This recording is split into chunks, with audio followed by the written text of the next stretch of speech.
जिसने तुर्की की मीडिया को सबसे ज्यादा बौखला दिया। ग्रीस अब सिर्फ सहयोग की बात नहीं कर रहा बल्कि भारतीय हथियार खरीदने में गंभीर दिलचस्पी दिखा रहा। रिपोर्ट के मुताबिक भारत ने ग्रीस को अपने कुछ शीर्ष स्वदेशी युद्ध प्रणाली ऑफर किए, जैसे कि wheeled armoured platform 8x8, guided Pinaka rocket प्रणाली, mountain gun system. See India as a key partner, as a friend, but also as an upcoming superpower. Our cooperation is already becoming operational through many exercises we do together, as we share a principled approach: respect for sovereignty, respect for international law, respect for freedom. याद रखिए, तुर्की is a NATO country. तुर्की जो है वो एक NATO country है। तुर्की कोई आम मुल्क नहीं है।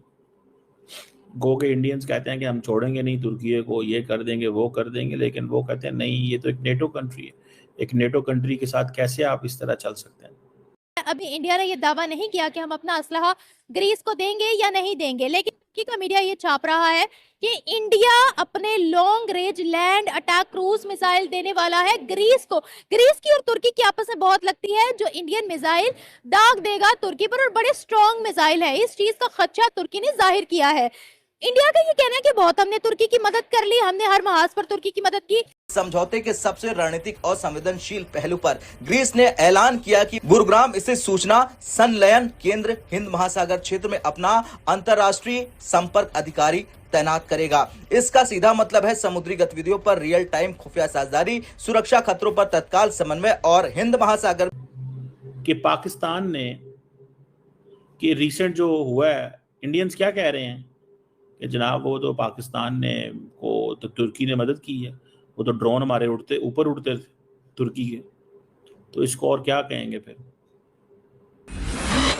तो दोस्तों, भारत ने टर्की और पाकिस्तान से अब बदला लेना स्टार्ट कर दिया है और ग्रीस, जो कि टर्की का एक कट्टर दुश्मन है, भारत ने उस देश के साथ एक बड़ा एग्रीमेंट साइन कर लिया है। दरअसल आप सभी को बता दूं कि ग्रीस के रक्षा मंत्री अभी हाल ही में भारत की यात्रा पर आए थे और वहां पर भारत और ग्रीस के बीच में एक डिफेंस एग्रीमेंट हुआ है, जिसके तहत भारत अपने स्वदेशी हथियार अब ग्रीस को देने वाला है। अब चूंकि ग्रीस और टर्की के बीच में 36 का आंकड़ा चलता है, तो इससे टर्की की चूड़ियां टाइट करी जाएंगी, क्योंकि टर्की भी ऑपरेशन सिंदूर में 7वें आसमान पर उछल रहा था और पाकिस्तान की मदद करता है, साथ में कश्मीर मुद्दे में भी टांग अड़ाता है। और इसलिए भारत ने टर्की के दुश्मन ग्रीस को अपना अच्छा मित्र बनाना और उसके साथ डिफेंस साझेदारी करना काफी ज्यादा महत्वपूर्ण समझा है। वैसे भी यूरोप और भारत के फ्री ट्रेड एग्रीमेंट के बाद ग्रीस भारत का एक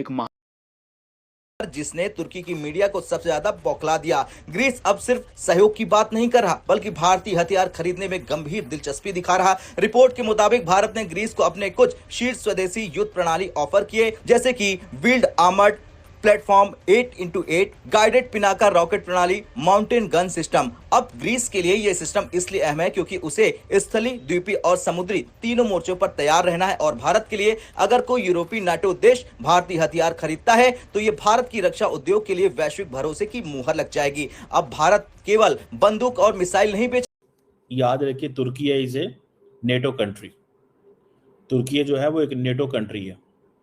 तुर्की कोई आम मुल्क नहीं है।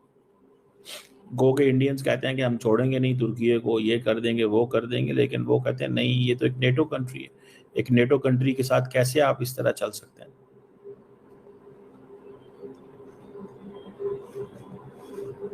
सो इंटरेस्टिंग टाइम्स इन इसमें वो जैसे कहते हैं ना, आपने इसके ऊपर कुछ किया तो लोगों ने कहना जनाब ये तो देखें, ये देखें, हम तो कह रहे थे, ये देखें पाकिस्तान और तुर्की जो है ये ऑलरेडी ऐसे हैं, पाकिस्तान और बाकी ममालिक ऐसे हैं, ये तो वो करेंगे, वो इंडियंस इसको करेंगे इस तरह।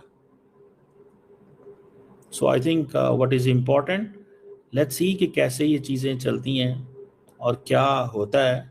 बट एक लार्जर जो शक्ल इख्तियार होती है उसमें आई थिंक सो कि एक अलायंस सामने आ रहा है and India will have to deal with this broader alliance.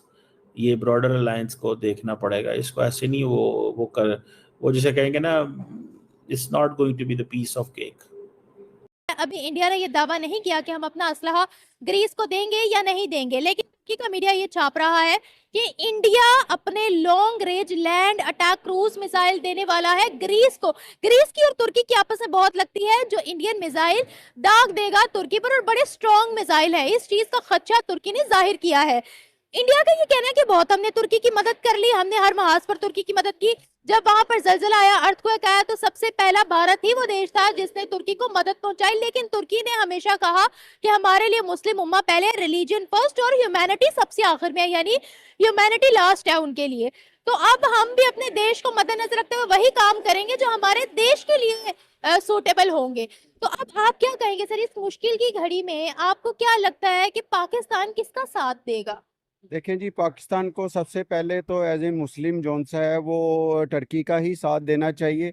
और जो हालात और वाक़यात इंडिया ने इस्लामी ममालिक में ख़ास तौर पे पाकिस्तान में किए, लेकिन हमारा अलमिया सिर्फ यही है कि हम एज ए मुस्लिम इकट्ठे नहीं होते। अब देखें कि अगर वो अफ़गानिस्तान को यूज़ करता है तो हम भी जाके उनसे सलाम दुआ कर लेते हैं, हम तो उनसे ना लड़ते तो नहीं ना हैं।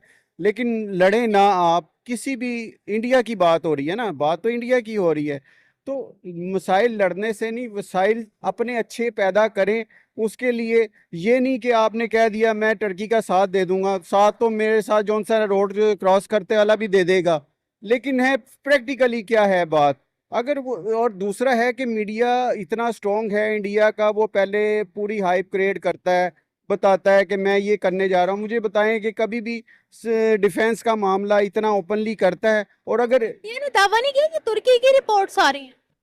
देखिए, तुर्की ने भी तो कहीं किया है ना, कहीं से तो रिपोर्ट आई होगी ना उसके पास। ये इन्होंने इसको ब्रिक्स को एक जो है वो ब्राज़ील, इंडिया, रशिया, चाइना, इन सब को मिला के इन्होंने एक ऐसी इकोनॉमी बनाई। और इसके पीछे बेसिक ब्रिक्स का जो मोटिव था ना, ब्रिक्स का मोटिव कोई वेपनाइजेशन नहीं थी, ह्यूमैनिटी थी, ह्यूमन राइट्स थे, और ट्रेड थी, और डेवलपमेंटल प्रोजेक्ट थे। दूसरा, स्टैंडर्ड ऑफ लिविंग जो था उसको इंक्रीज़ करना बियॉन्ड द बॉर्डर्स इन 5 के 5 कंट्रीज़ के दरमियान। लेकिन फिर with the passage of time, पहले जब ब्रिक्स बनी थी तो उसका यही था फिर, लेकिन अब जब टाइम गुजरा तो टाइम गुजरने के साथ साथ, क्योंकि हर एक को मिलिट्री स्ट्रेटजी के लिए या मिलिटरीली सपोर्ट की ज़रूरत थी, रशिया को भी चाहिए थी, चाइना को भी चाहिए थी, इंडिया को भी चाहिए थी, ब्राज़ील छोटा कंट्री है उसको भी चाहिए थी।